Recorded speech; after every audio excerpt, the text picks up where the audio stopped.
Student, 12th standard chapter 5ல theorem 5.3 ஒரு லைனோடைய ஒரு சர்க்கிளோட ஈக்குவேஷன் கொடுத்து அந்த சர்க்கிளோட ஈக்குவேஷனுக்கு நமக்கு ஒரு ஒரு பாயிண்ட் கொடுப்பாங்க. அந்த பாயிண்ட் வந்து சர்க்கிள் மேலே சப்ஜெக்ட் பண்ணோம்னா ஓகே.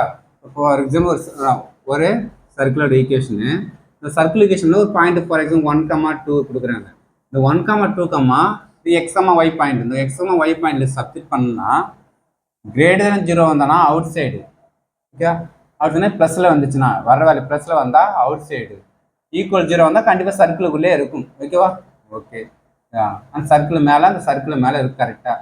லெஸ் தென் 0 வந்தால் என்ன ஆகும்? ஜஸ்ட் இன்சைடுனா என்ன சர்க்கிளுக்குள்ளே என்னென்ன, ஓகே.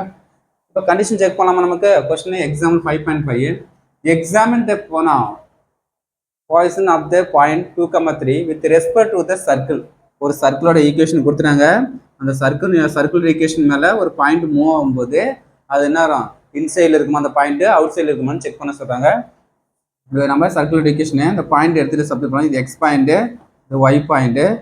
லெஃப்ட் ஹேண்ட் சைடு எடுத்துக்கலாம். லெஃப்ட் ஹேண்ட் எக்ஸுக்கு 2, ஒய்க்கு 3, -6 × 2 -8 × 3 + 2 எல்லாம் ஆட் பண்ண நமக்கு -11 வருது. Less than 0. அப்போ லெஸ் தென் 0 தான் கண்டிஷன் நமக்கு. இந்த hence 2,3 lies inside of the circle. எப்படி இருக்கும்? இன்சைடில் இருக்கும், அவுட் சைடில் வெளில இருக்காது, அந்த சர்க்கிளுக்குள்ளே இருக்கும், ஓகே. இதுதான் கண்டிஷன் ஃபார்ம் பண்ணி சொல்லுங்க. இந்த தியரம் ஃபார்ம் பண்ணி தான் லெஸ் தென் 0 வந்தால் இன்சைடு, கிரேட்டர் தென் 0 வந்தால் அவுட் சைடு, ஓகே. இந்த ரெண்டு கண்டிஷன் தான் very important, okay. Thank you student.